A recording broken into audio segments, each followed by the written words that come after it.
미주 지역의 한인 교회 수가 증가한 것으로 나타났습니다. 이는 교회와 밀접한 한인 이민사회 특성상 인구 구성, 분포 등의 흐름을 직접 또 간접적으로 알 수 있는 척도이기도 하죠. 크리스찬 투데이가 발표한 미주 한인교회 통계에 따르면 미국 내 한인교회는 현재 4,454개 이르는 것으로 집계됐습니다. 한인교회는 지난 2013년에 비해 221개가 더 늘어났습니다. 이를 연방 센서스가 최근 공개한 아시안 인구 보고서를 기준으로 분석해보면 한인 323명당 1개꼴로 교회가 존재하고 있는 셈입니다. 캘리포니아주는 한인교회 1,375개로 가장 많은 주로 나타났습니다. 미주 지역 전체 한인교회 수와 비교해보면 무려 30.8%의 교회가 캘리포니아주에 편중돼 있습니다. 이어서 뉴욕 461개, 뉴저지 263개가 뒤를 이었습니다. 이어서 한인교회가 많은 지역은 텍사스, 버지니아, 그리고 조지아 등의 순이었습니다. 보고서는 한인사회는 하와이 초기 이민 역사부터 교회와 함께 형성, 발전했고 타 커뮤니티에 비해 종교성이 짙기 때문에 독특한 특수성을 지니고 있다며 한인교회의 존재는 종교단체의 성격을 넘어 이민사회 자체를 깊숙하게 반영하고 있고 점차 그 규모가 커지면서 거대한 자본력까지 갖추게 됐다고 설명했습니다. 중동부 켄터키주의 한 고등학교에서 오늘 총격 사건이 일어나 학생으로 추정되는 10대 청소년 2명이 숨지고 19명이 다쳤습니다. 이번 총격은 새해 들어서 미국 내에서 사망자가 발생한 첫 학교 총기 사건이라고 ABC 방송이 총기 폭력 사건 자료를 인용해 보도했습니다. 총격범은 15살 청소년으로 알려졌으며 현장에서 붙잡혀 구금된 상태입니다. 사건은 오늘 아침 켄터키주 서부 작은 마을인 벤턴에 있는 마샬 카운티 고등학교에서 일어났습니다. 수업을 막 시작하려던 순간 교내 공터에서 15살 된 소년이 권총을 발포했습니다.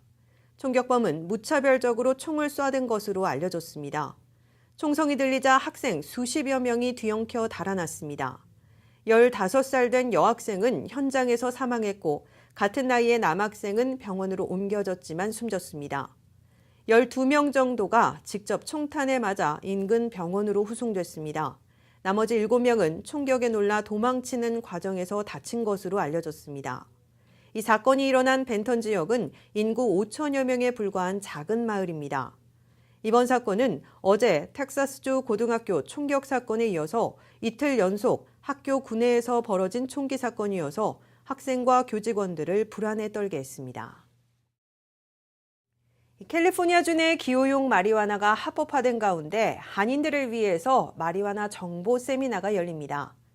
LA 한인회는 오는 30일 오후 2시 타운 내 옥스포드 팔레스 호텔에서 개인, 마리화나 사업 희망자 또는 관련 업계 종사자, 건물주 등을 대상으로 마리화나 합법화에 관한 세미나를 개최한다고 밝혔습니다.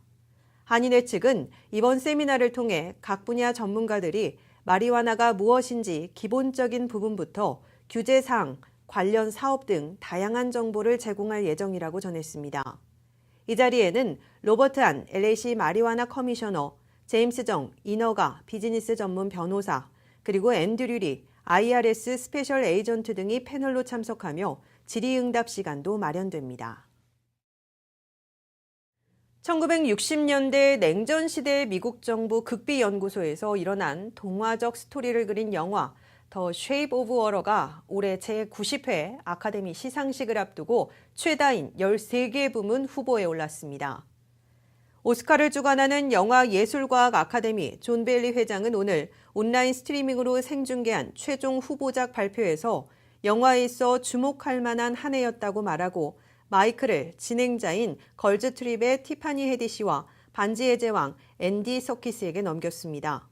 지난 한 해 스크린의 뒤편에서 일어난 헐리우드 연예 산업의 치부와 성추문, 들불처럼 번진 미투 캠페인을 지칭한 걸로 보입니다.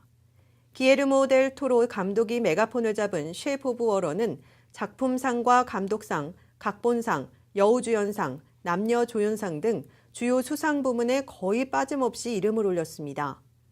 아카데미 시상은 총 24개 부문입니다. 90회 아카데미 시상식은 오는 3월 4일 LA 돌비 극장에서 열립니다. 한편 2차 대전 당시 프랑스 해안 덩케르크에서 고립된 연합군을 탈출시키는 작전을 그린 크리스토퍼 놀란 감독의 전쟁 서사시 덩케르크는 작품, 감독, 촬영 등 8개 부문 후보에 올라 쉐이브 오브 워러에 이어서 두 번째로 많은 노미네이션을 받았습니다. 지난해 최고 흥행작으로 개봉한 스타워즈 라스트 제다이는 4개 부문 후보에 올랐습니다. 한편 봉준호 감독의 영화 옥자가 한국 감독이 만든 극영화 최초로 아카데미상 최종 후보에 진입해 도전했지만 아쉽게 탈락했습니다. 이 전자담배가 흡연 중인 성인들의 금연은 높지만 오히려 청소년들에게는 해롭다는 보고서가 나왔습니다. 그런가 하면 스톡홀름에서는 내일부터 무인버스 시험 운영을 6개월간 시행합니다. 이 밖에 간추린 소식 조민정 기자입니다. 전자담배가 기존 성인들의 금연을 돕지만 젊은 층들은 오히려 흡연을 조장한다는 보고서가 발표됐습니다. 워싱턴 DC의 데이비드 이튼 대변인은 첫 흡연을 시작한 미성년자들 사이에 어떤 연관성이 있다며 전자담배는 청소년들의 흡연을 적어도 한 번이라도 할 수 있는 기회를 증가시킬 것이라고 말했습니다. 그러나 기존의 흡연자가 전자담배로 바꿀 경우 기존 흡연자들과 공공보건 모두에 긍정적인 영향을 끼친다고 말했습니다. 2007년 이후부터 판매된 전자담배는 담배의 대용품으로 흡연자들에게 홍보되며 현재 40억 달러 규모의 미국 산업으로 성장하고 있습니다.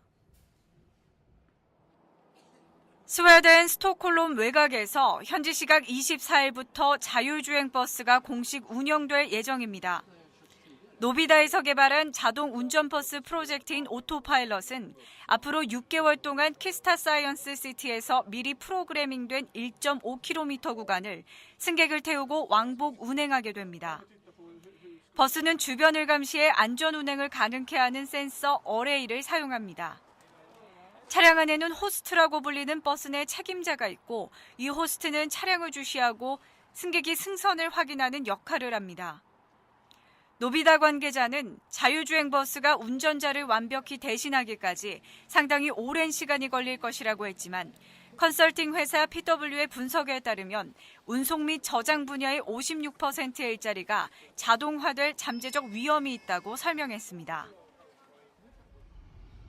월요일 중서부를 강타한 폭설과 강풍으로 캔자스와 사우스다코타 고속도로는 폐쇄됐고 미네소타의 수십 개 학교는 수업을 취소했습니다. 국립기상청은 네브라스카 서부의 노스플랫에 눈이 26cm 이상 내렸다고 전했으며 미네소타 남부 폭풍으로 인해 늦은 오후 월요일까지 오아토나 근처에서는 43cm의 눈이 내렸다고 전했습니다. 덴버 국제공항은 미네아폴리스를 강타한 폭풍으로 인해 12편의 항공편이 취소되거나 지연됐습니다. RKTV 뉴스 조민정입니다.